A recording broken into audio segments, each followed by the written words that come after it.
समुद्रवसने देवी पर्वतस्तनमण्डले विष्णुपत्न्यै नमस्तुभ्यं पादस्पर्शं क्षमस्व मे. Those who dare to fly don't care to leave their footprints behind. Welcome to FVS.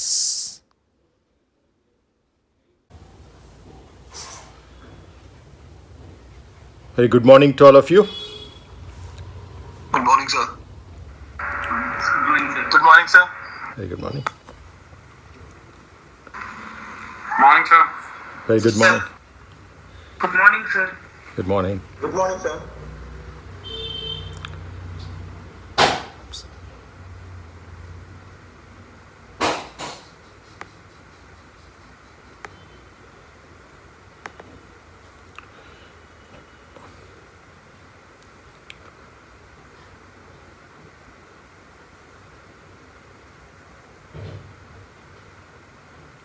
Hope you're able to see the screen now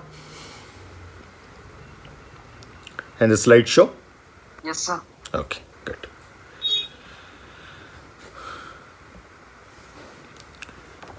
Okay, so we'll continue from where we left off last time. We'll just revise the load source types, and then we'll get on to typical construction geometries that are used in flight vehicle structures.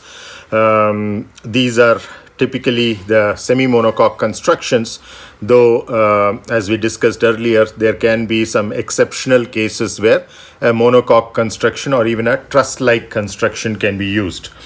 For example, the Wright brothers, they being cyclists, or rather cycle mechanics, 117 years back, they typically came up with a truss-like structure. And trusses are something that you're familiar with in your strength of materials that you'd have learned, where you actually saw that you try to have as many of the bars in tension as possible, because compression is something that is going to be of difficult nature to handle in a truss-like structure.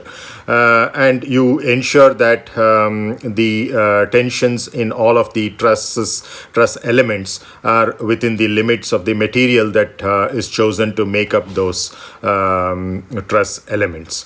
So that was the idea behind that. But as time progressed, people wanted to fly much faster. People wanted to fly much heavier vehicles, etc. Basically, the performance requirements ensured that the aerodynamics dictated the shape of the external vehicle rather than the structure itself. So that was the idea behind going from truss-like structures, first of all, to monocoque structures, monocoque constructions, wherein the shell or the skin basically took some of the load. So it was a stressed skin kind of a design. And then when further speeds and sizes increased, then we had to move on to the semi-monocoque construction. So we'll look at some of those typical construction geometries. We've been throwing around a few words here and there in terms of the terminology. That will become a little more clearer for those of you from non-aerospace backgrounds as we progress with today's class, because we'll predominantly be looking at those construction geometries. So before that, let's summarize what we talked about in terms of the loads on the flight vehicle structures, because this is what dictates the construction geometry, how it has to be. Now, in terms of the sources of these loads, we saw in the previous class that they could be in the form of the airflow, which is one of the dominant loads. The airflow creates a pressure distribution over the surface as well as under the surface, and typically for most of the flight regimes you would have the pressure at the bottom when you integrate over the entire bottom surface, being a little larger compared to the integration of the pressure over the top. So what that basically means is that there is a net force upwards, which is what we call as the lift force, and that lift force is what balances the weight. And this lift is always defined as perpendicular to the direction of the velocity of the vehicle or the airflow. So if the air is flowing like this, which is equivalent to saying that the vehicle is moving in a particular direction, perpendicular to that velocity vector, whatever the force you get because of the aerodynamics is basically what is the lift. The dominant contribution for the lift comes from the wings, but there can be a small contribution either in the positive or negative directions coming from the horizontal stabilizers and sometimes the wing, the fuselage as well, depending upon how aerodynamically it is shaped. In fact, there is a movement towards, for future designs, a blended wing. May not be for all aircraft, but definitely this is something which is kind of catching up. There are experimental aircraft which have demonstrated blended wings. And tomorrow there will be a Vaibhav session which is dedicated, that is Friday evening. There will be at 7:30 IST. There will be a session on blended wing design, multidisciplinary optimization that I'd like all of you to attend, because that will give you a lot of insights into the trend in terms of the geometries that are taking us forward, because a couple of the people, or at least a few of them, are from the structures background, and they will give you the structures perspective as well, apart from aerodynamics being the main dictating factor there. Now that's as far as the lift is concerned. Then you also have the drag, which is along the direction of the velocity vector. So if the aircraft is moving like this, it basically means that the air is moving in the opposite direction like this. These are two equivalent ways of saying the same thing. And in the direction of the airflow, there is a force which is the resistance force, which we call as drag, which again can have many sources. One, for example, the skin friction, because of the air flowing over the surface, however smooth it is, it's going to cause something. There's also going to be a pressure drag because of the frontal surface area of the aircraft. And if you go to supersonic flows, etc., you'll have wave drag and other things coming into picture. But essentially, it is basically what is the reaction of the aircraft to the airflow around it. That airflow causes the aircraft to be lifted and to be dragged essentially. But in addition, it can also cause a pitching moment, it can cause a yawing moment, it can cause a rolling moment, and it can cause sometimes a sideward drift of the vehicle as well in a translation. So these are all minor contributions of the airflow, but the predominant contribution is going to be the lift, and then the next level, the drag, and to some extent the pitching moment. But of course, you have a lot of control over these moments, as we already saw in the one of the previous classes, where we saw that by using the control surfaces like ailerons for roll, the rudder for the yaw, and the elevator for the pitch, you can control these moments over and above what is created by the airflow, so that either you can compensate for a motion that the airflow is trying to create, which is not desired in that particular flight phase, or to actually execute a maneuver, or to change the phase of flight, let's say from a cruise to descent before you land. So in any of these situations, you'd be using these control surfaces in order to modify that. So that is accounted for in the second block here. Apart from controls, you can also have and these are kind of concentrated loads compared to the airflow, which is kind of a highly distributed load, especially over the wing. And typically you would have an elliptic kind of a distribution over the wing as a reasonable approximation, but there are much better approximations as well. Many of these you will study as part of your to some extent the fluid dynamics course, flight and space mechanics that you're doing, many of you, and then also later on in the aerodynamics course. Now, the controls, on the other hand, because it's coming from basically from these three entities, the ailerons, the elevators, and the rudders. These are relatively speaking concentrated forces at those locations, but within that range, within the surface of the elevator, again, it's actually a distributed force. But for most purposes, when you're talking about the design of larger structures like the wing, the force from the elevator, which is on the horizontal tail, can be considered to be an concentrated force, which is creating a moment on the aircraft, and therefore what is the effect on the wing design as a whole. So all of these are interrelated, coupled problems. Then you also have, as we saw in the previous class, the impact can create a huge issue sometimes, like bird hits, for example, cost a huge amount of money in terms of the repairs and the downtimes for airlines. So many other forms of impact, like from the maintenance engineer, etc. It could be hailstorms, and some of these can be barely visible, especially if a structure is made out of composites. So those loads are again certain sources.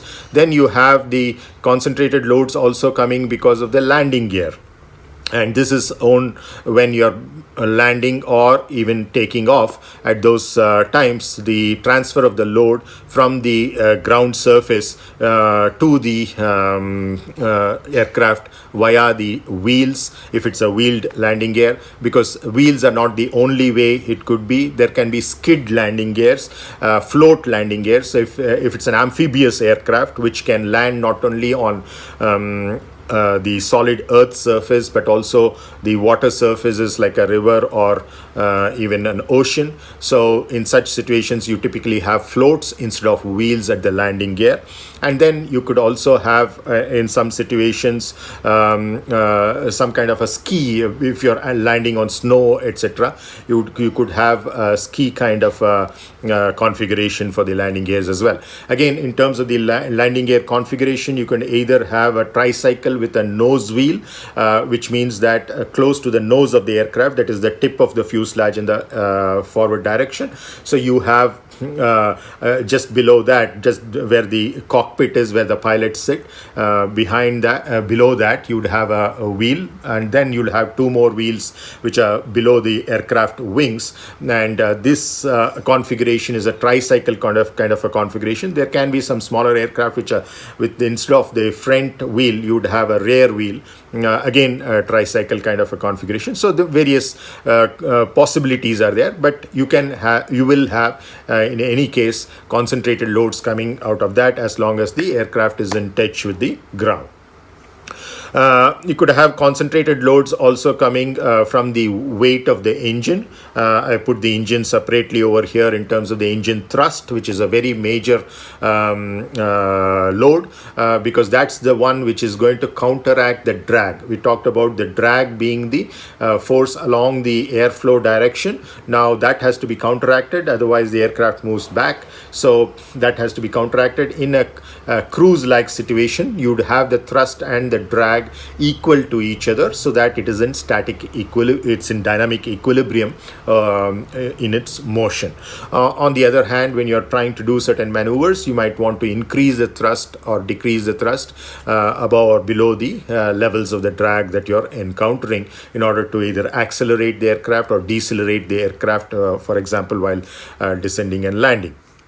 And then you also have the self-weight, which is again a distributed force, because each component has its own self-weight, and these are in the form of distributed shells or beam-like structures if it's a structural component, but also you have the payload inside, which is the passengers in a passenger kind of an aircraft. It could be a cargo, it could be the fuel that you're carrying. So all of these are going to have the self-weight on the aircraft, again a distributed load, as I said.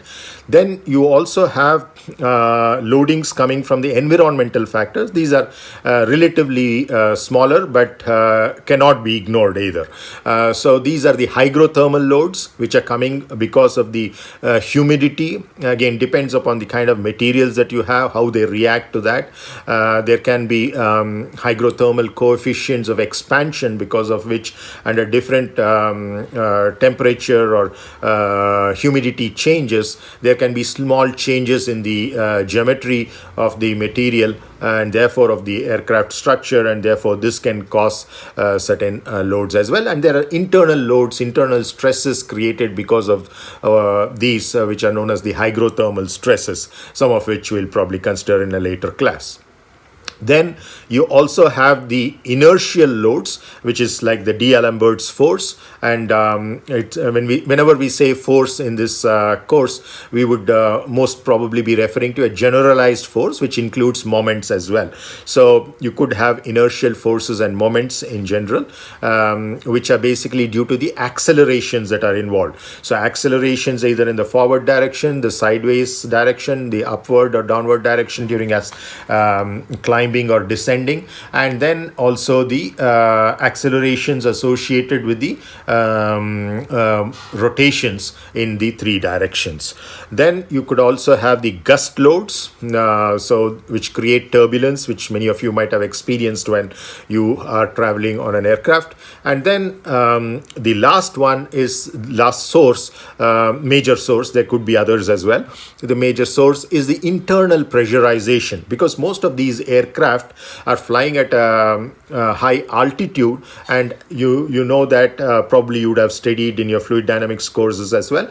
The pressure in the atmosphere reduces as you go up. So when you're at a very high altitude, the pressures are so low that it's important for the comfort of the passengers inside, or even the health aspect, that you have to internally pressurize them cabin where the passengers are and where the pilot is.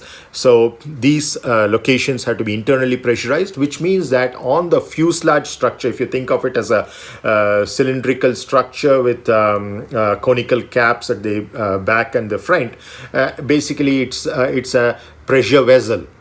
You would have studied pressure vessels in the past.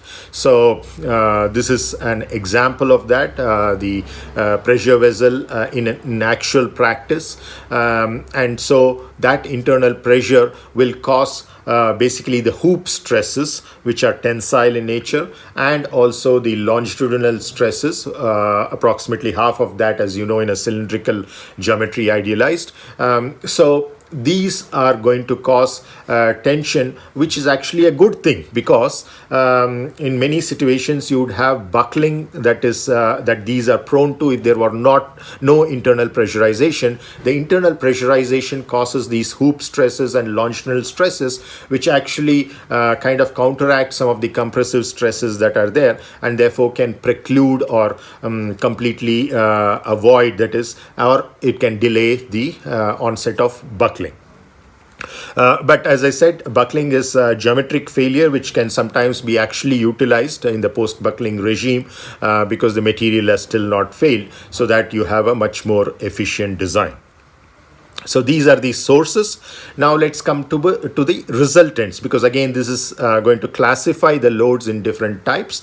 As I said, when we're talking about the resultant, there's basically a reaction which is happening from the material that the aircraft structure is built out of, whether it is the wing or within the wing, the skin, the spars, the stringers, longerons, the ribs, etc. We will see the geometries of those in the next slide. But right now, those components are all going to react to the external loads which are applied. Very similar to in a strength of materials problem, you have a cantilever beam.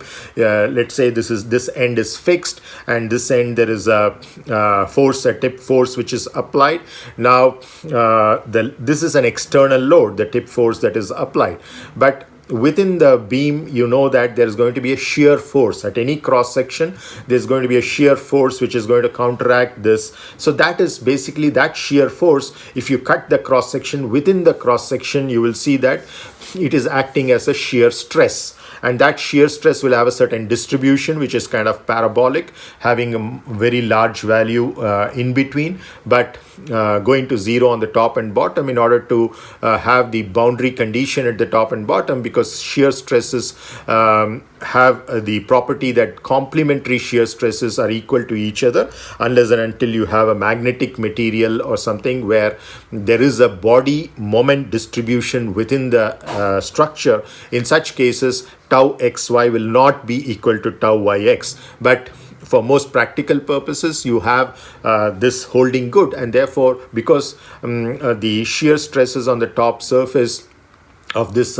beam that we are talking about is zero, we are only applying a tip load over here, and therefore you're going to see that it has to go to zero, and therefore you have a parabolic kind of a distribution of the shear stresses. Now, in addition, you're also going to have, because of this load, there's going to be a bending moment, and that is again going to be resisted by means of axial stresses, which are going to be linearly varying along the cross section. It's going to be zero at the neutral axis, the location of which depends upon the geometry of the cross section.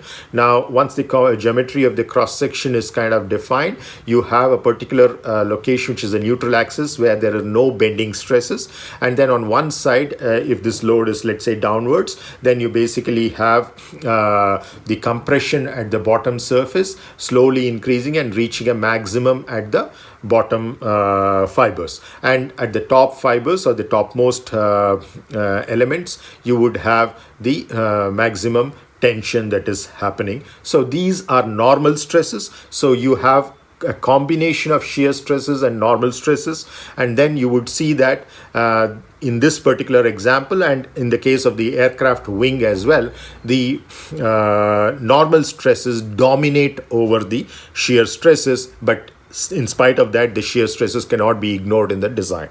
So the forces in turn are going to be of two kinds, the normal forces and the shear forces. So the example that we talked about over here of a cantilever beam with a tip load is going to be a normal force, but in essence, you are basically talking about in terms of a particular direction of the element that you're visualizing. So for the same element, on if you're taking out this surface, it is basically normal to that. But if you're taking this surface into account, it's actually a shear load that is happening. So it depends on the particular direction that you're considering at a particular point where this force is, if it's a concentrated force or if it's a distributed force, still you would have at that particular location an integration of over a small element of volume dV, let's say, and then infinitesimal element, and then you would integrate over that to see what is the effect in the different directions. Now these normal forces can, again, depending upon the effect that they're causing, can be either extensional in nature or compressive in nature, and the behavior can be very different in these two. And so when you have in extension, the thing that you need to worry about mostly is the material failure, because that's the tensile limits that you have, the ultimate tensile strength. If it's a brittle material, if it is going to be a ductile material like a metal or a metal matrix composite even, then you would have to deal with the ductility, and therefore the yield strength might become even more important than the ultimate tensile strength. And of course, in either case, you would not be operating at that levels. You'll be operating at a certain factor of safety or margin of safety that you build into the design.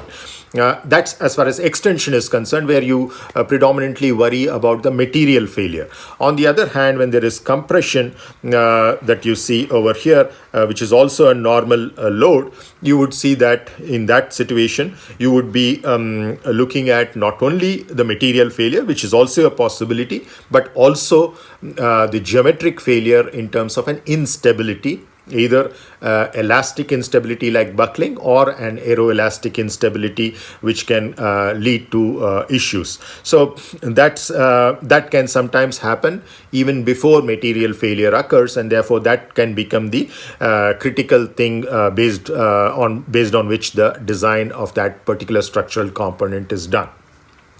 Then again, in terms of the shear forces, you would have two kinds. One is the in-plane shear force and the other is the transverse shear force. Now, for example, if on the fuselage, let us say, there is the airflow, that is going to create a boundary layer, and at the end of the boundary layer, where the boundary layer meets the aircraft skin, there you see that there is going to be a viscous shear force that is there.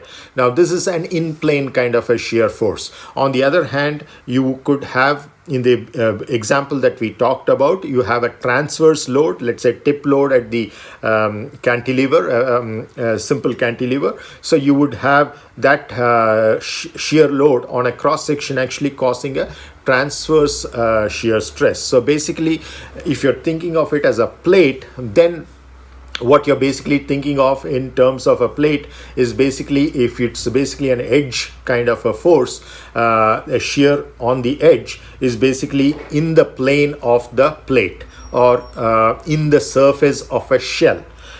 So it's parallel to that. On the other hand, anything which is perpendicular, like let's say the pressure distribution. The pressure distribution per se looks like a normal load. Yes, it is a normal load. That's why it's called pressure. But the effect of that, of course, there is going to be a stress which is created, which is in the z direction. If z is the thickness direction of this shell, then that is going to counteract the pressure. But the more dominant thing is because this plate is, let's say, riveted all around, and therefore under the action of that pressure, it is going to have a curvature like this. It's actually undergoing bending, and that bending stresses, which creates of course compression on the top surface and the tension at the bottom surface. If the pressure is higher on the top rather than the bottom, then what you have in that kind of a situation is basically the compression on the top and the tension in the bottom. These normal stresses are going to be dominating over this, and then you could also have because of the pressure distribution, a shear which is happening in the thickness direction, both in this way as well as this way, and that's basically again a transverse shear stress. So you understand this difference between the in-plane shear stresses and the transverse shear stresses. In plane are within the plane of a plate or within the surface or parallel to the surface of the shell, and transverse is those which are perpendicular to that. So there will be two transverse shear stresses and there will be one in plane shear stress that you'll be dealing with. But we are now talking about the forces, and these forces again can be shear forces or normal forces, and shear forces can be of two types. The in-plane shear force, for this plane, for example, there's a shear force in this direction, a shear force in this direction. So there'll be two in-plane shear forces that are possible for this plate element. And then you would have the transverse shear forces also that can be acting on the like a pressure distribution that we talked about. Then we come to the, because we're talking of generalized forces, we can have moments as well. So you see on the right hand side over here, the moments. Again, there can be two kinds. One is basically the twist that is happening, which is created by a torque. Therefore, it's a torsional moment. And the other is the bending moment that is created. So these are the kinds of resultants that you have. So this is basically how the structural material is reacting to the external loads. So this is one way in which it is reacting, like the bending moments and the torsional moments, etc., so that an equilibrium is basically achieved.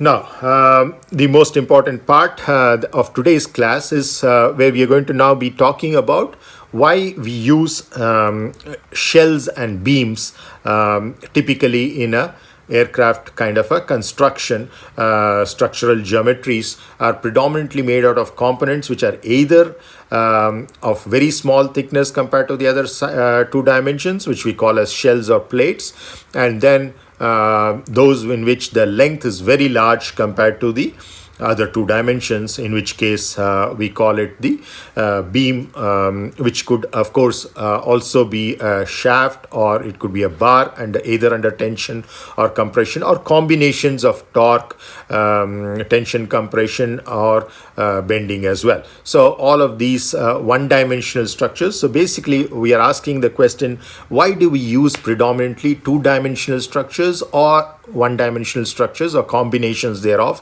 Why don't we use brick-like structures, very thick structures? So anybody would like to answer this question?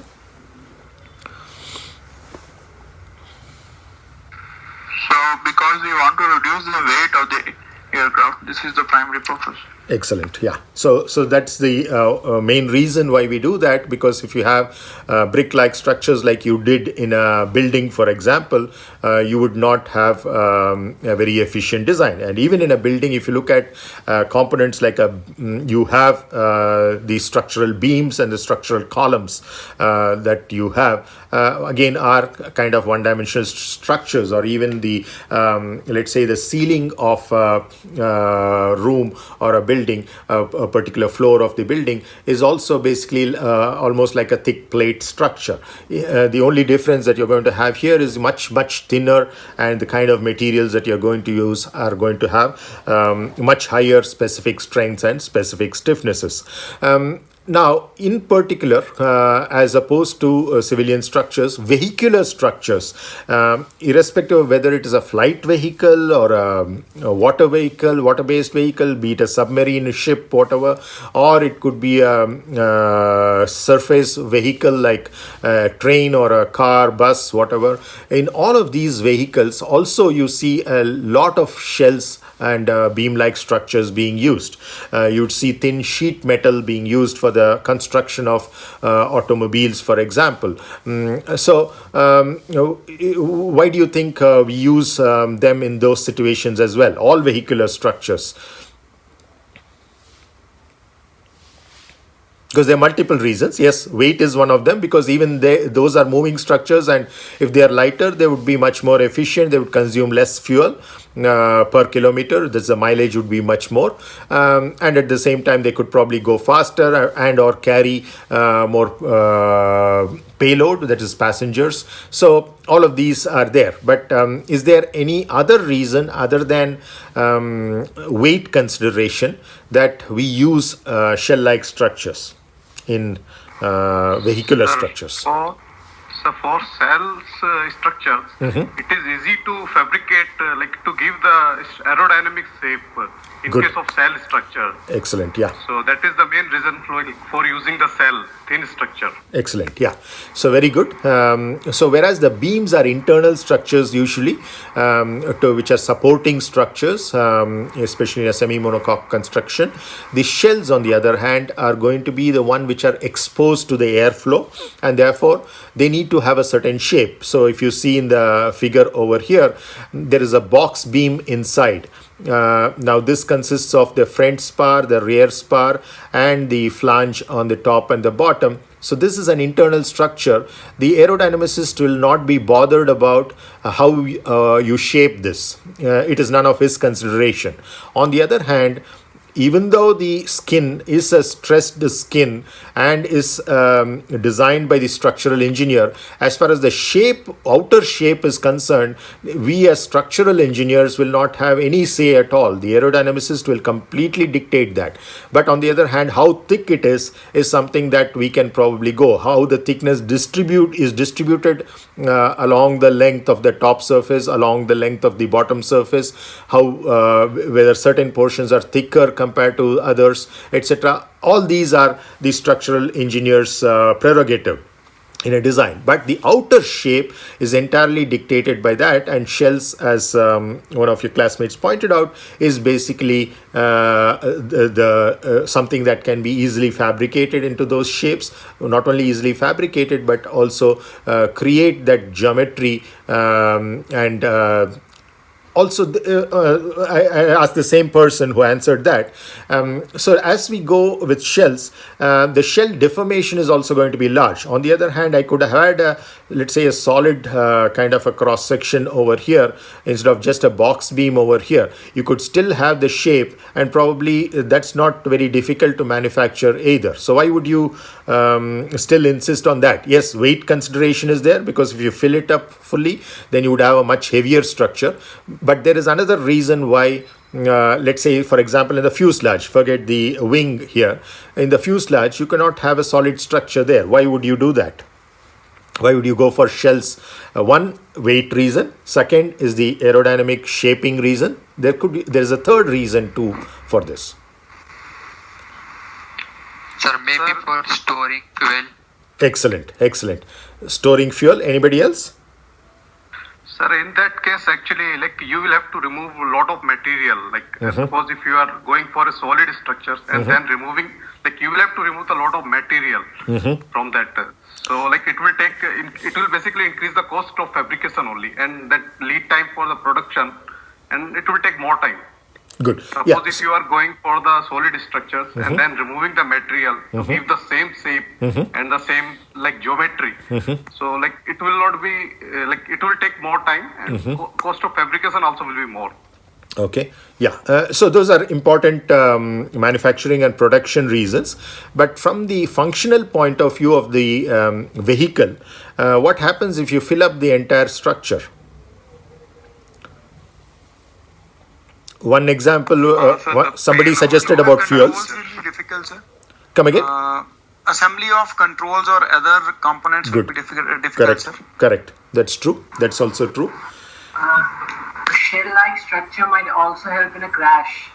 Very good. Very excellent answer that, because crashworthiness, you want the structure to absorb most of the energy rather than transfer it to the what is inside, and let's say the passengers, etc.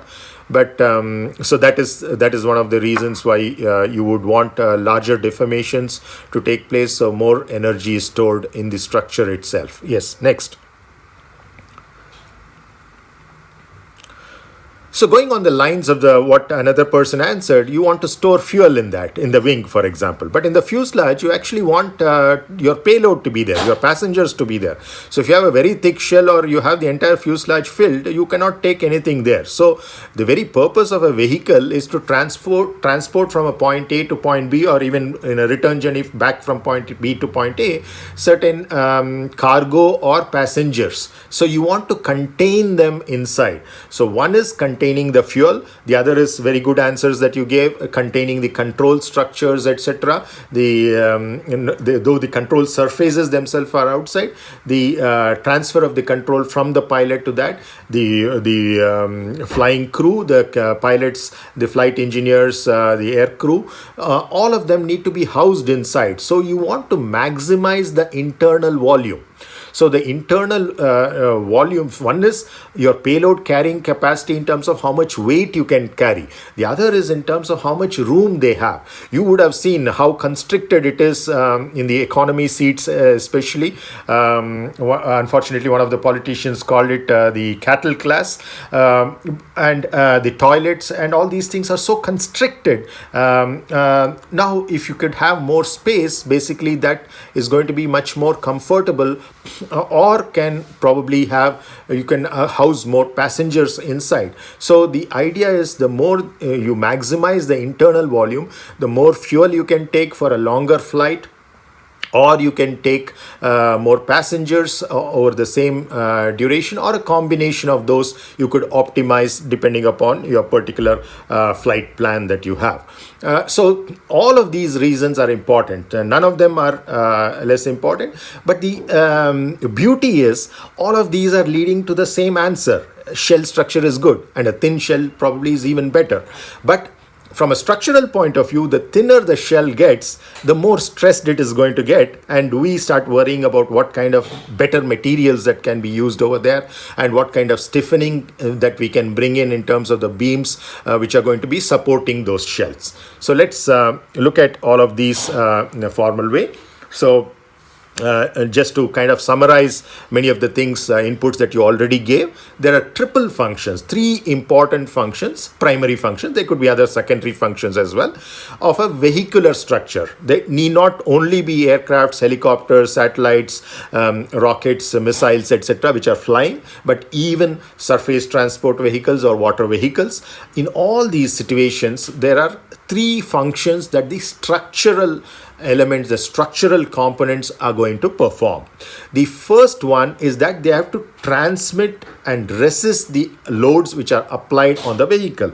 So in the case of the aircraft, there is the aerodynamic load which is acting on the outer surface, both the top as well as the bottom, right? Now, where is it acting? It will act on basically a shell-like structure, which is what is going to be the outer coverage, and that is going to either transmit that load onto a stiffening structure which is underneath, which could be stringers, which are like beams going along the length, which are attached either through rivets or through adhesives, for example, or in the case of a composite, they could be co-cured, co-bonded, so that it is an integral structure. But whatever it is, that thin shell is basically transmitting that load from the aerodynamic pressure, the aerodynamic shear stresses, etc., onto these stringers or spars that you have over here. So one is that transmission.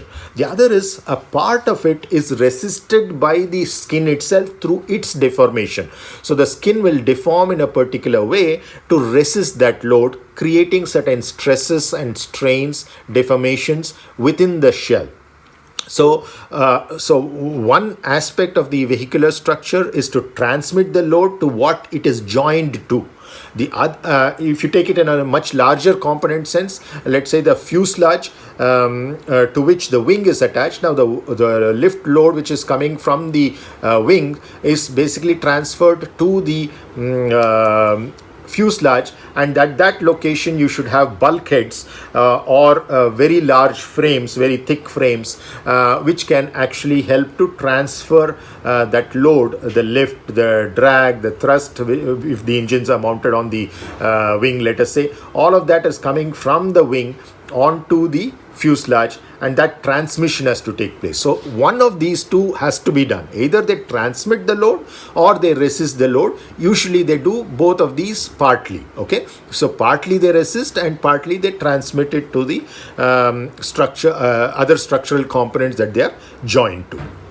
Now the second important function, primary function of any vehicular structure is to provide that shape. So in the case of flight vehicles, that is an aerodynamic shape. You want the aerodynamic efficiency to be as large as possible. In other words, let's say the lift to drag ratio, L by D, very common factor that you would see in your future, maybe in your flight and space mechanics course, but also those of you are going to look at aerodynamics, etc., as courses in the next semester, you will see that this L by D ratio becomes very critical, which in turn means the lift coefficient CL divided by the drag coefficient CD, CL by CD, becomes very important. That depends to a large extent on the shape, and that shape is typically like an airfoil kind of a cross section, and which you see on the right over here, and that's the reason why you see most of the flying vehicles,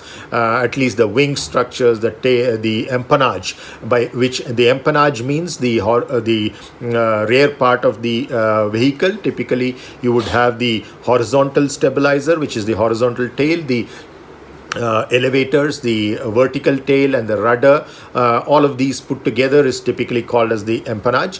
Some aircraft you could have, instead of a rear stabilizer, horizontal stabilizer, a forward horizontal stabilizer, what is called as a canard. So a canard is also basically a stabilizer, but all of these, you would see the cross sections are typically of an airfoil shape, because you want to provide a certain aerodynamic efficiency to it, increase its L by D ratio to the extent which is possible. L by D is not the only measure of how well it performs aerodynamically, but that's one of the important features when you're designing the airfoil cross section that you choose for the stabilizers, for example. There are certain other things that you will look at, like how the CM changes with alpha, where CM refers to the pitching moment coefficient. So the pitching of the aircraft, how it changes with the angle of attack, these are going to be some important governing factors as well.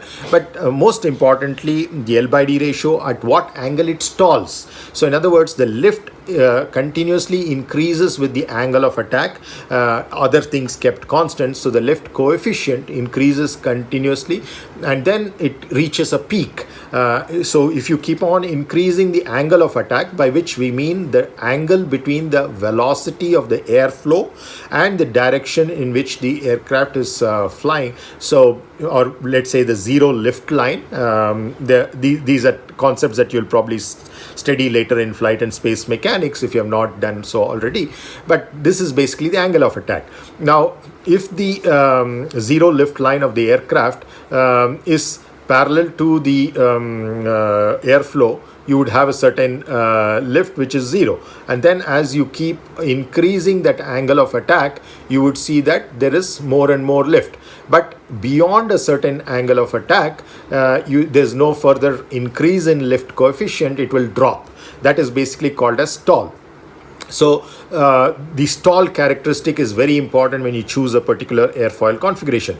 But basically the idea is it's all going to be dictated by the aerodynamic shape, and that kind of an aerodynamic shape is one of the functions of the vehicular structure.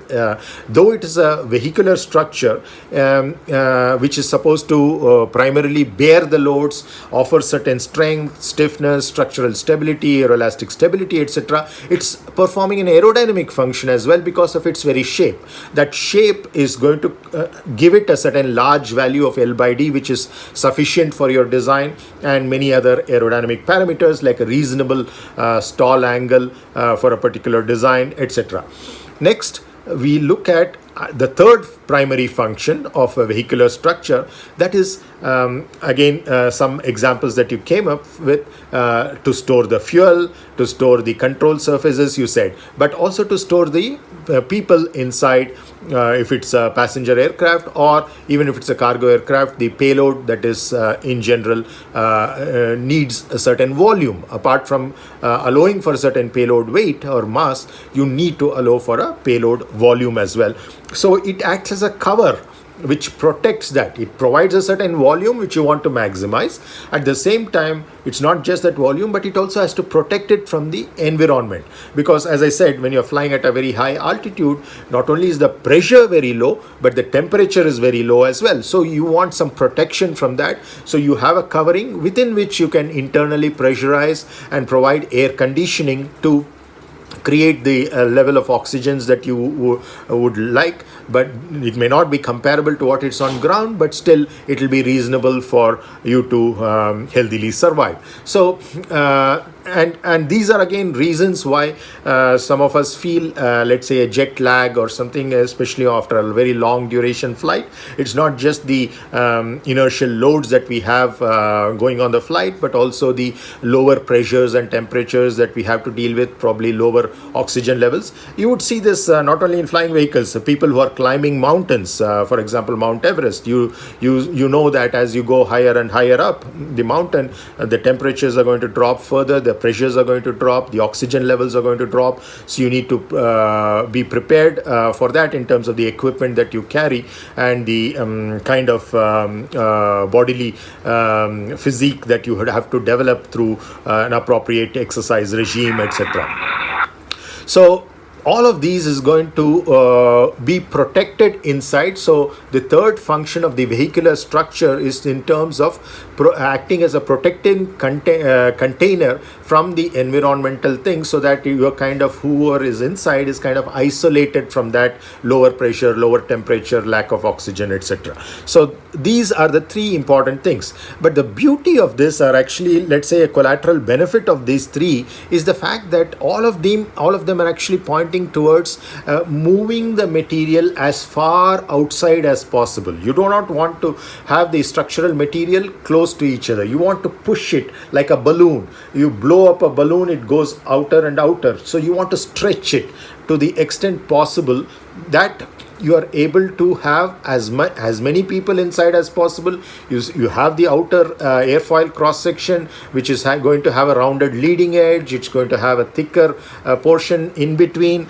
and then a trailing edge, which is going to be ending in a sharp fashion relatively. So all of these are going to be also requiring the material to be as far outside as possible. Again, if you're looking at transmitting or resisting the load, very interesting, you would see that why do we use an I section in civilian constructions? Anybody can tell me that?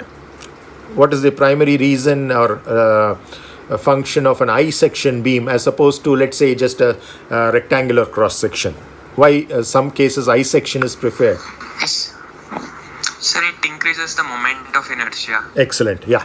So what does that do if moment of inertia increases?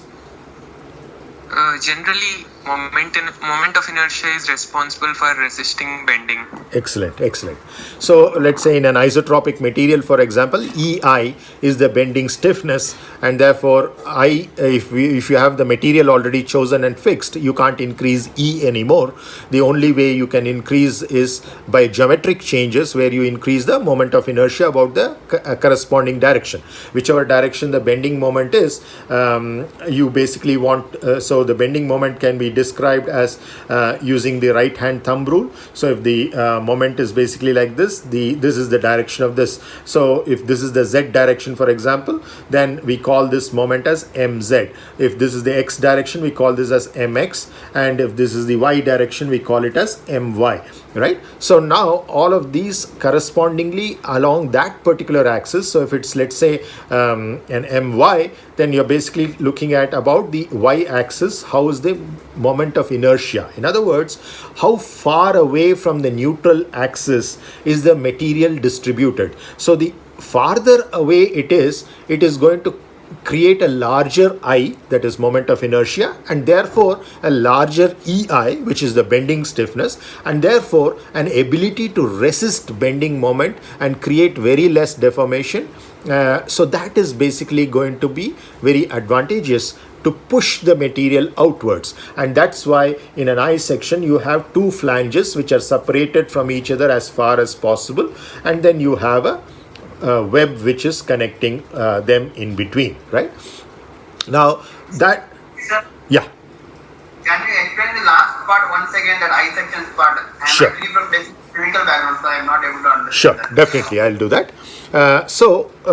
As your classmate pointed out, the reason why we increase or move from, let's say, a rectangular cross section to a I section, where, let's say, both of them have the same cross-sectional area. You have a rectangle which is, let's say, A by B.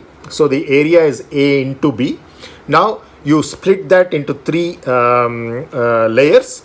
Now you take the middle layer, put it this way, and the bottom layer you put it this way, right? So now it is the same area of cross-section A into B, which is now, those three layers are now broken apart. You have what is known as a flange on the top, you have a web in between, and then you have another flange.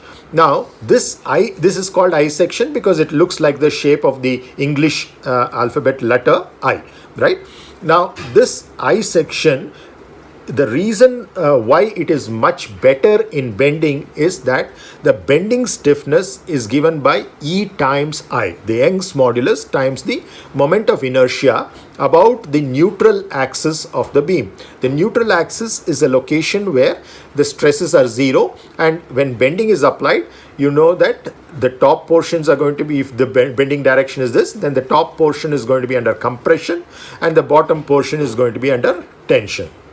Now, this means that the farther the material is, the better it is capable of resisting that moment, because here anyway at the neutral axis, even if you have so much material, it's not going to help you with the resisting of the bending.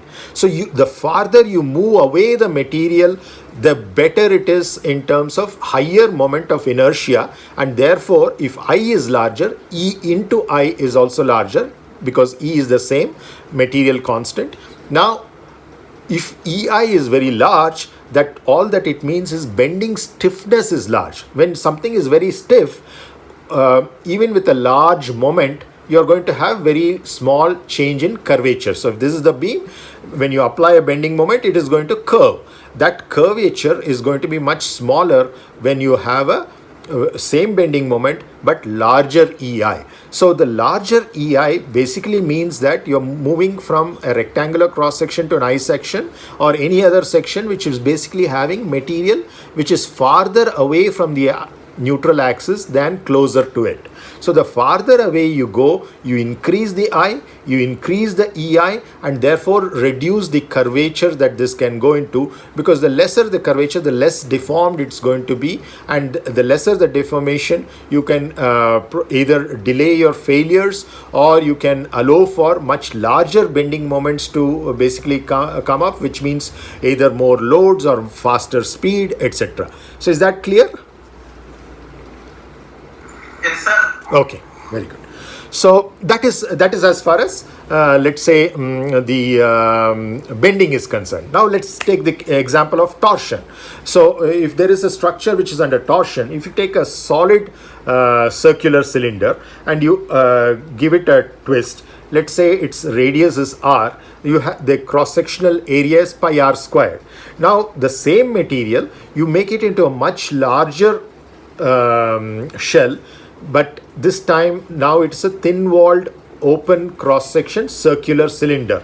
Now all that you have done is that material which was close to the center of that circle, you have now moved it farther away.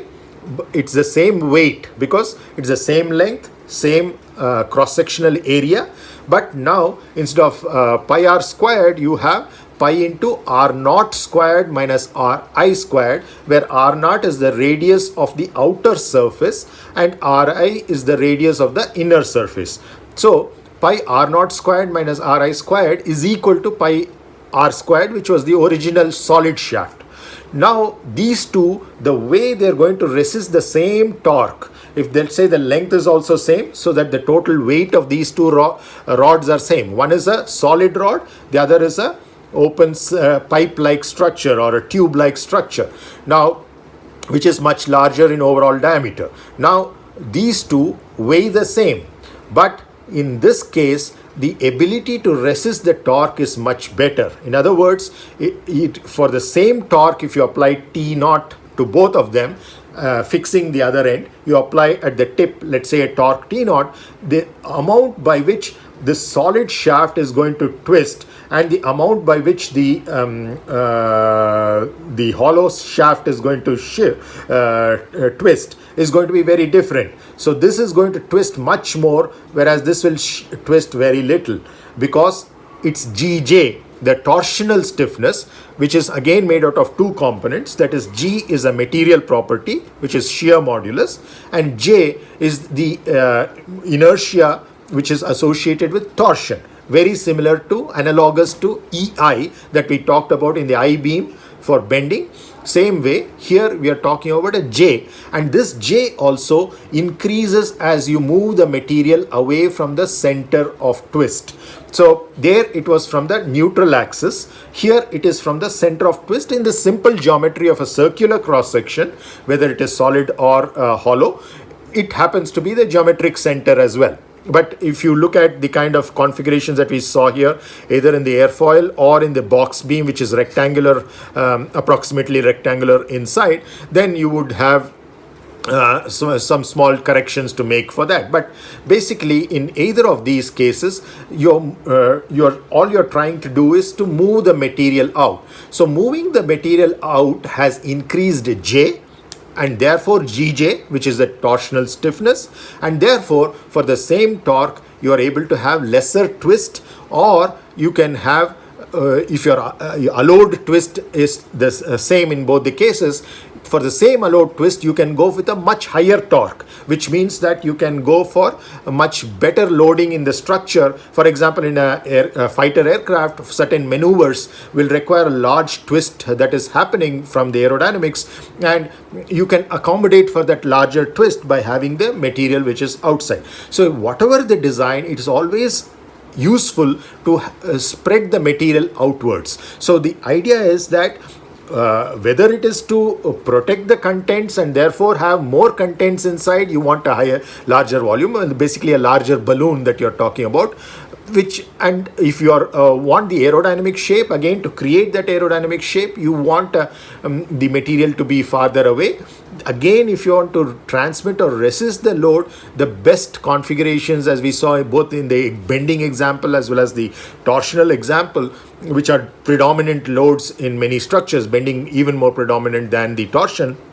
In both of these situations, we would see that it's better to have the material outward. So it's actually a kind of a blessing in disguise that we have here, because usually in a lot of design problems, many of these requirements are counteracting each other. So if you try to increase something, it creates a certain advantage but also creates a certain disadvantage. So you can't increase it to a certain level. So whereas here, these three primary functions of any vehicular structure, not only aircraft, are all telling us push the material out, push the material out, push the material out, so that you have a much better structural efficiency, you have the better aerodynamic efficiency, and you have better payload carrying capability. So from all these perspectives, the same thing is coming out, which means that when you're trying to move the material outer and outer, you think of the balloon.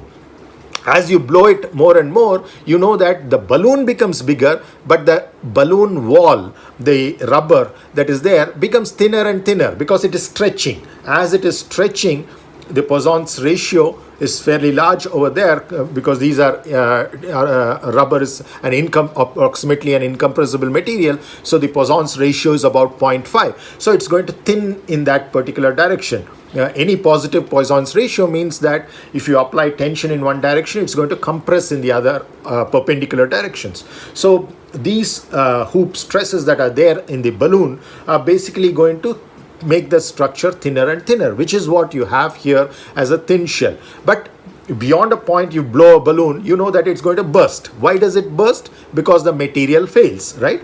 It's under tension, so there's no issue with geometric stability as such. It's primarily a material failure which is happening. So which means that you can move the material farther away, but then there is a limiting thing in terms of how much you can do that in terms of the thinning of the structure that you have, because that how thin you have dictates how large the stresses are and how close you are to the failure envelope. So you want to be at a safe distance, reasonably safe distance, as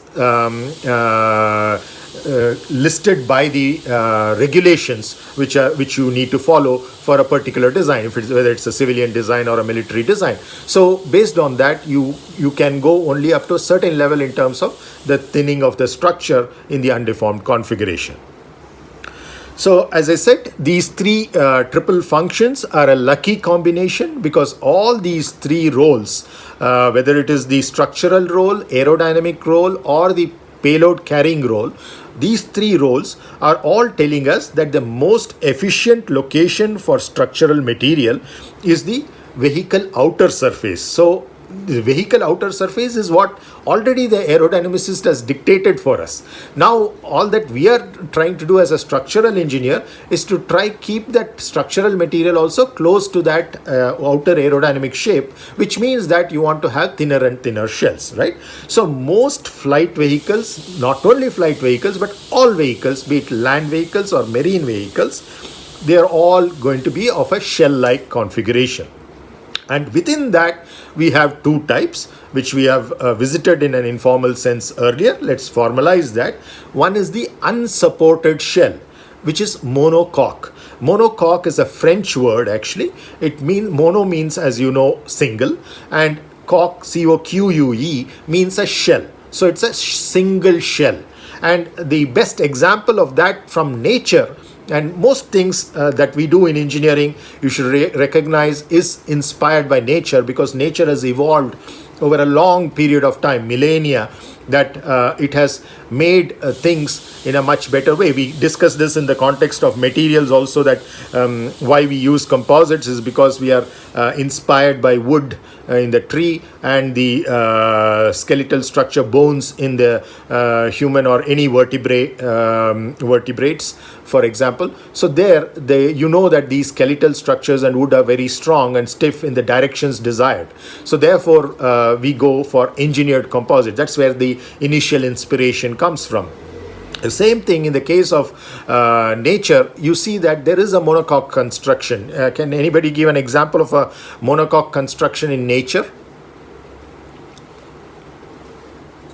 It's an egg. Very good. Excellent example. So the egg, see, this is a very, very important thing, because it is still something which is almost unborn and therefore unable to protect itself. So the protection of what is inside an egg is very, very critical. So therefore you have a structure which is a thin shell that is there, and nature has ensured that that kind of a protection will ensure the survival of that species over a longer period of time.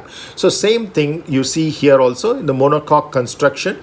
This is okay for small aircraft, like egg is a small bird, basically, essentially, an unborn bird. So now this is okay for smaller aircraft, that you have a monocoque construction. So that's where the inspiration came from.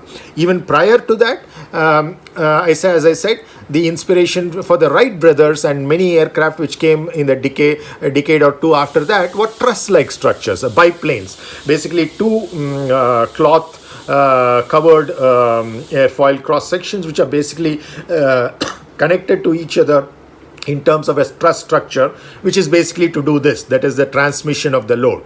But they are so ugly in an aerodynamic sense. The other thing I forgot to mention here, apart from aerodynamics in a vehicular structure, you would be talking about a hydrodynamic structure for marine vehicles, because a part of the vehicle is going to be underneath. If it's a submarine, maybe most of it is, or all of it is going to be underneath at most times. And also the third aspect here, the aesthetics. Again, from an aesthetic point of view, the outer that you move it's going to be better. But when you're coming for the smaller aircraft, that's fine. But from if you're looking at the biplane with the truss-like structure, one is from the aesthetic point of view, but more importantly from the functional point of view of the aerodynamics. So from that point of view, these truss-like structures are going to create a huge amount of drag, which means you have to burn much more fuel to go from point A to point B at the same speed, carrying the same payload. So that kind of an inefficiency is not going to be useful when you have fossil fuels that you're burning, which are environmentally degrading, and also the costs are going to be very high, and in a commercial venture like an airline, it's not going to be making any business sense. So from all those aspects, you see that you have to now move to situations where you have to have a larger aircraft, you have to have faster aircraft, and in these situations you would not have the monocoque geometry useful enough. What it basically means, it's like having a very large balloon with very high pressure inside. What is the material that you have to use there? Still rubber, but then the design change there is going to have a thicker rubber, right? So that it can take much larger pressure which is going to be inside. Now it's very clear that in the vehicular structure also, as it becomes larger and larger, taking more weight, going at higher speed, and therefore greater aerodynamic loads that are coming on it, then you can't allow for thin structures. If you want to still have monocoque, you should have a thicker shell. you still have a shell because you want to keep the material outwards from these three functional points of view. But now you are going to have, instead of a thin shell, you're going to have a much thicker shell. So you had a thin shell initially, now you have a much thicker shell that you're going to have. If you're going to have this kind of a thicker shell all through, obviously the weight penalty which is going to come from the structures itself is going to be so large that it's going to be counterproductive. The reason why you wanted to go for a thicker shell is to have a larger structure, to put more people inside or more fuel inside to go farther distance, etc. Now, if the structure itself is going to become so heavy, the vehicle is not going to fly with that kind of a load inside as well. So it becomes counterproductive. So there is a certain point up to which you can take these truss-like structures of the Wright brothers or the monocoque constructions, but beyond that, for most practical purposes, not just today, but it has been the case for quite a few decades now, you have to go for combination of shells and beams. Shells, the reason is these three, but beams, the reason is beyond a certain capacity in terms of the weights and in terms of the performance, you cannot go for a shell alone. So then you go for a stiffened shell, which is what is called as a semi-monocoque. Semi meaning partly. So it's still a single shell, but now it is not only the shell that is taking all the load. There is something which is going to help it take the load. It is going to be split. So approximately as a thumb rule, you can say that it's like a 50-50 split in terms of the weights that you have. Again, design to design, it will have a huge variation, but basically instead of having a shell of thickness 2t, you have a shell of thickness just 2t, and that remaining t you distribute in terms of these beam-like structures, the transverse stiffeners, etc., and therefore you're basically having a much more efficient construction. So that is the second category that you see here. As the vehicles become larger, you have the cross-sectional size. So I'll use this symbol C/S to refer to cross-sections. So the cross-sectional size is going to become larger. Somebody had a question? Okay, so the cross-sectional size is going to become bigger, and therefore because it is large structure, the other because cross-section is larger, you're going to have larger loads coming upon it, whether it's aerodynamic loads or any other loads, because with a larger aircraft you need a larger engine producing much more thrust and much heavier as well. Similarly, all the other loads, the control loads, everything is going to jack up, right, as you increase the size of the vehicle. So both the distributed loads coming from aerodynamics and the concentrated loads coming from non-aerodynamic reasons are all going to be increased. Once the load increases, obviously the stresses increase, right? Whether it is the bending stress on the wing, let us say, because now it has to undergo much more lift. So if it's much more lift, it means that the load that is higher and the bending moments are going to be higher. If bending moments are higher with the same geometry, you're going to have larger bending stresses. So bending stresses are going to be larger. The compressive stresses are going to be larger in components which undergo compression. Similarly, the torsional stresses are going to be larger. All of this indicates that the required shell thickness for a safe design has to go up as well.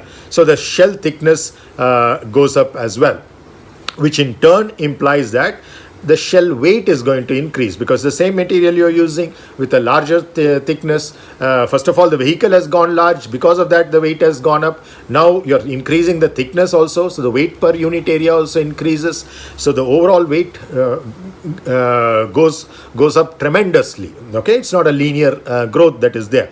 Now the support, therefore we go about, instead of having just a thick shell, you go and have a thin shell, but now support it by using stiffening members. And these stiffening members take the form of beams, by which we mean one-dimensional structures which can not only take bending moments, but also it can take axial loads like tension or compression, and it can take the torque or twist as well.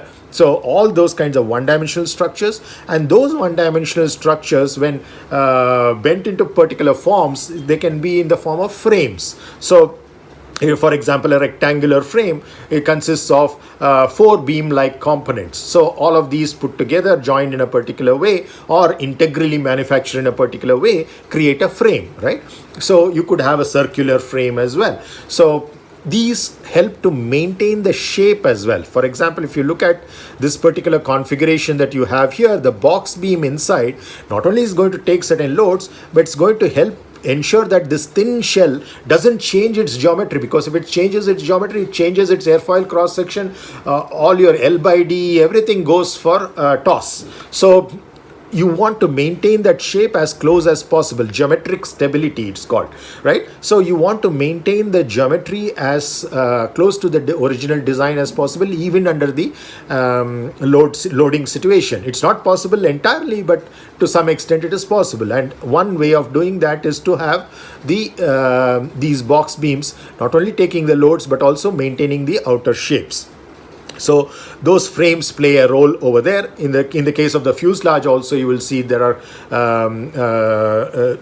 certain quantities like bulkheads or frames that you would have, formers that they are called at certain locations. So those will also help to maintain the shape of the fuselage to whatever original design is. So the end result is that you have a thin shell with a set of stiffeners, both longitudinal as well as transverse. The longitudinal ones are called beams and the transverse ones are basically frames. So both these set of stiffeners put together with the shell is what is called as the semi-monocoque. Semi meaning partly, mono meaning single, and COQUE, coque, basically meaning shell. So you have a partly single shell because that shell is actually stiffened. This entails, what is the end result? The structural weight comes down. Therefore, you can now take a much more payload, or with the same payload, you can go farther distance or faster, or combinations of these depending upon what your flight plans are. For the airlines will typically decide on that and convey this to the manufacturer so that the same aircraft design can be tailored for various purposes. So if it's going to be for a larger distance or a higher speed, you might have to take more fuel. If it's for carrying more payload carrying capacity, you might have to put smaller seats and pack it much more, and then basically it is capable of taking that extra load, or the passengers can carry more weight per passenger in terms of their luggage, whether it is the cabin baggage or the checked-in baggage, etc. There's so many advantages which come out of reducing the structural weight. That's what I'm saying. And then the second aspect is that when you have these stiffening members, unlike in a, let's say, a thin shell where these distributed loads, no problem. But even in a small vehicle that we said that it is okay for, you would have certain concentrated loads coming there. So those concentrated loads that are there, let's say if an aircraft engine is hanging somewhere there, that is going to have its weight and the thrust as well. Now, if it's the same thin shell throughout, then it's going to create concentrated loads over there. That is going to be disastrous. Even if overall, if that same load was distributed, maybe it would have been still fine. But a concentrated load is always going to be a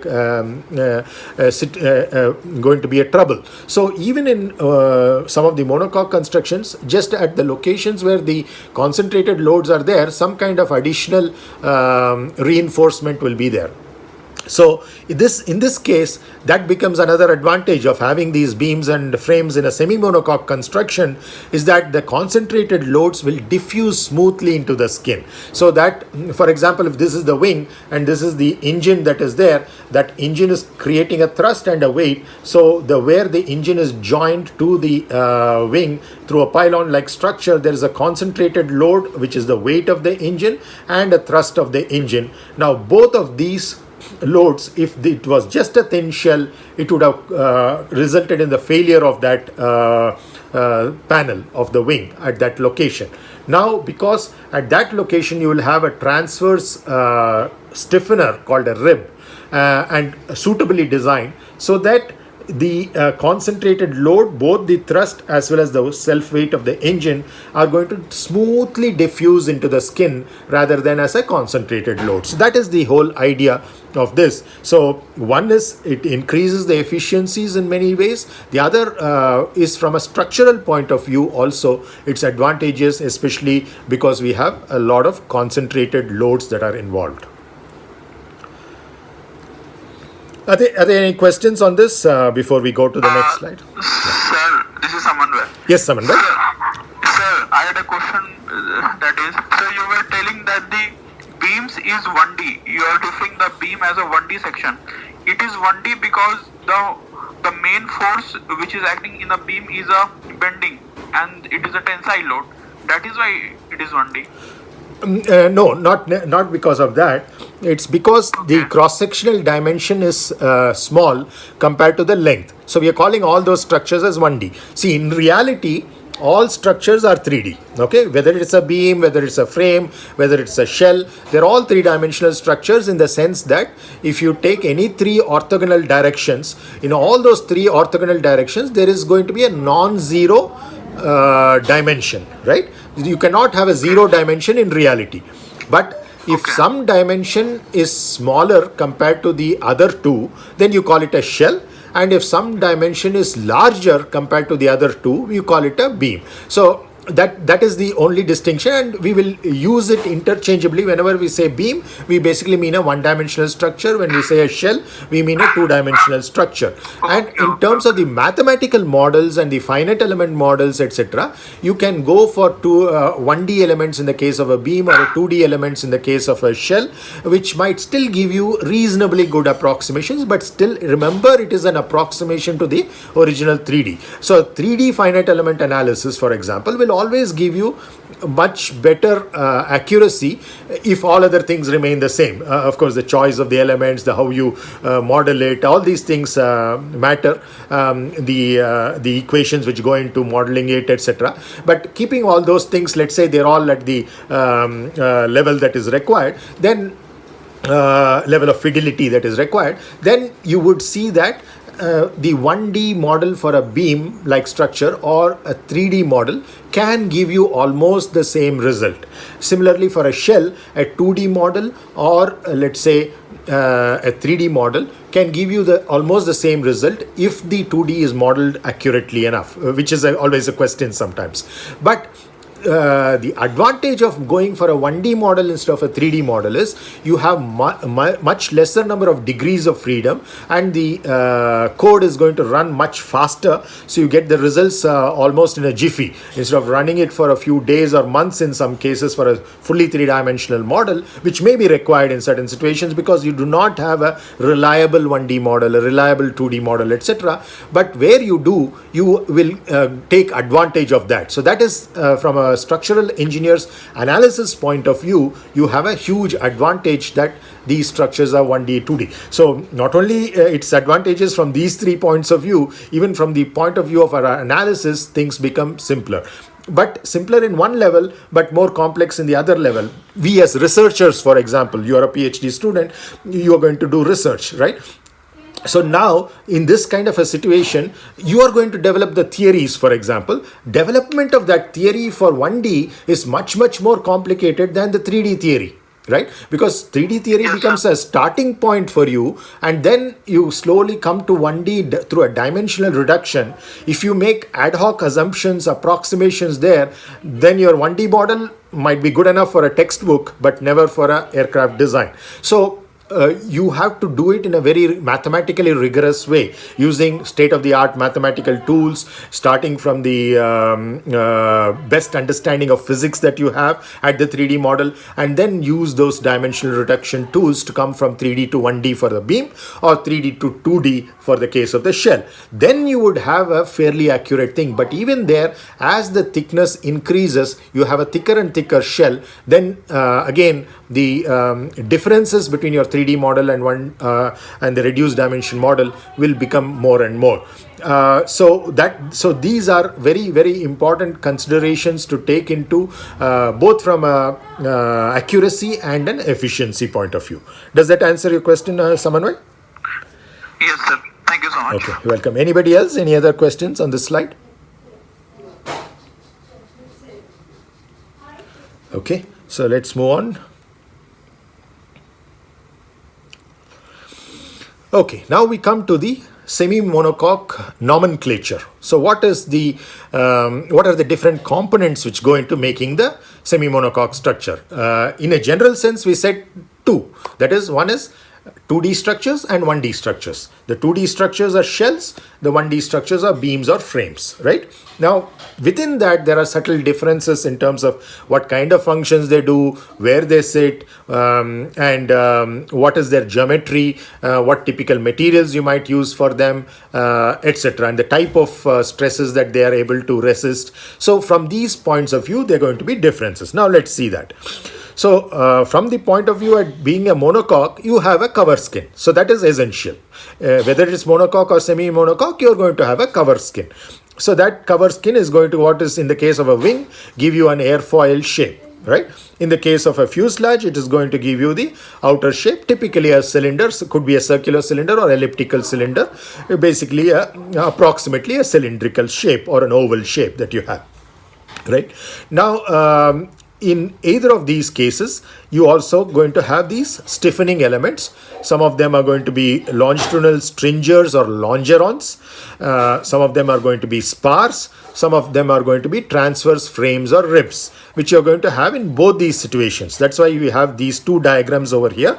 One is a typical semi-monocoque construction for an aerodynamic surface. It need not be a wing. It could be a horizontal tail or a vertical tail also. In all of these cases, the nomenclature is the same. Many of the governing design parameters are also going to be very similar. One subtle difference, many of the horizontal and vertical tails will have a symmetric airfoil cross section, whereas in the case of course there are exceptions there too, but most of the wings will have a non-symmetric cross section. You typically have the bottom almost flat compared to the top, which is going to be much more curved. The whole idea is to have a much longer surface over which the air flows, and therefore you are having much higher speeds of the airflow on the top compared to the bottom, and higher speed according to Bernoulli's equation means that you're going to have a lower pressure on the top and you're going to have a higher pressure in the bottom, and therefore creating the lift. So this is the typical layman's way of understanding the aerodynamic reason behind why you're going for an airfoil cross section of this shape, why it is rounded leading edge, why it's a sharp trailing edge, etc. These also you will try to understand as part of the aerodynamic module, which is part of your flight and space mechanics course, which I teach sometimes, but this time because I'm teaching this, I'm not teaching the flight and space mechanics course. So anyway, coming to the case of the fuselage also, the fuselage components also look very similar from a structural point of view, that they are semi-monocoque with the thin shell and the stiffeners, both in the longitudinal directions as well as in the transverse directions. Now there are certain differences. Both of these spars as well as stringers are along the longitudinal direction. This is a spar that you see with a two component to it, the web. If this is an I section like thing, so the flanges, which are called as caps as well, spar cap and the spar web, and then you also have the transverse stiffness. So this is the span of the wing. Then at different locations, as I said, for example, when you have the engine joint somewhere, at that location you should have transverse stiffeners to dissipate or diffuse the concentrated loads in a smoother fashion, right? So even otherwise, even when there are no concentrated loads, you need to maintain the shape of that airfoil, and therefore in the shape of the airfoil with some cutouts, of course, you would have ribs, and these form compartments into which the fuel can be stored as well, maybe directly or through certain other vessels that are stored, but basically we are going to utilize all of this space for various purposes. There are also going to be certain control elements which are going to run from the pilot's control of the stick, or in the case of a vertical tail, the rudder pedals, all the way to this, either through a servo or a fly-by-wire kind of mechanism. So those electrical connections, those control rods, etc., are going to be occupying some of these space as well. But what we are showing is just the purely load-bearing structural part of it. Next, again, so there's going to be a difference. So you see the difference between a spar and a stringer. Both are in the longitudinal direction, that is along the span of the wing, that is along the length of the wing. Now, the way they behave is slightly different, which is what we are going to see. And also in the case of the transverse stiffeners also, in the case of the fuselage, you would have these things which are called as frames or formers. These frames or formers are going to retain the overall oval shape of the fuselage, but also take the loads. But then at locations where you have a concentrated load, like for example where the wing is attaching or where the tail is attaching, you would have much larger cross-section frames, sometimes covering the whole thing. That is called a bulkhead. So you would have typically a rear bulkhead, for example in an aircraft close to the empennage where the horizontal and vertical tails are, which basically kind of seals the pressure vessel that the cabin is. So that kind of a structure is also a frame, but it's a frame which is occupying the entire cross section, and therefore it's called a bulkhead. Sometimes you use the word bulkhead even for frames which are much thicker than the other frames. And then you're also going to have cutouts. See, for example, in the fuselage, you know that there are going to be windows. So at the windows, you have a glass-like structure. So you would have basically something which is going to be cut out in the surface of the skin. So that is going to cause now stresses. So you typically will not have sharp edges for the windows. You would have seen that there's a rounded edges for the corners of the window. And then you have that window at that location. If the, let's say, this longitudinal stringer is going, it would have to stop. Whereas a longeron is something that goes throughout the length. A stringer is something, a concept which is used for a shorter length typically, where you need certain cutouts, etc. And therefore the stringer stops at a particular location. Again, it starts beyond a particular point. And at that location where you have a window, for example, or a door, etc., you would have to have additional reinforcement around that, which is called as a doubling material, so that you ensure that the stresses that are created over there are taken care of. So, excuse me, sir. Yes, please.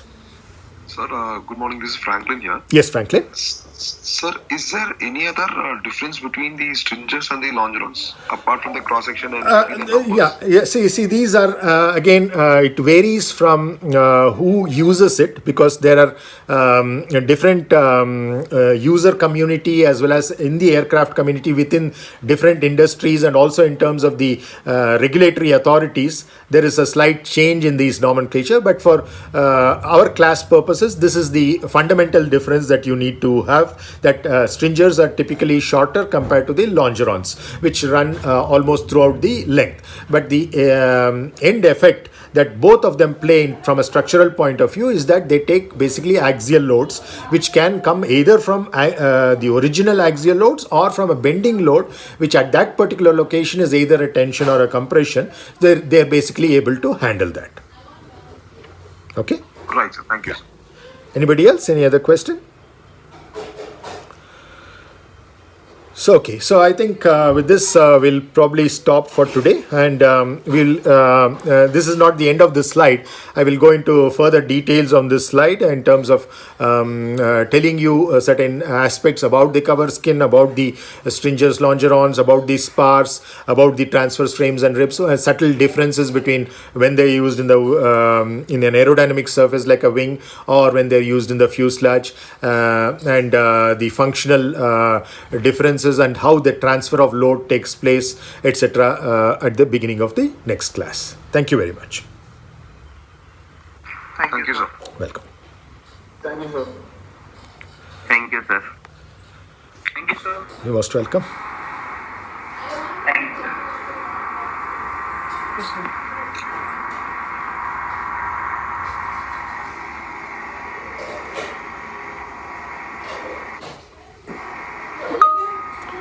See you all next Tuesday. Mrityunjay मंत्राः त्र्यंबकं यजामहे सुगंधिं पुष्टिवर्धनम् उर्वारुकमिव बन्धनान् मृत्योर्मुक्षीयमामृतात् एते सहस्रमयुतं पाशा मृत्योर्मर्त्याय हन्तवे तान् यज्ञस्य मायया सर्वान् वयजामहे मृत्यवे स्वाहा मृत्यवे स्वाहा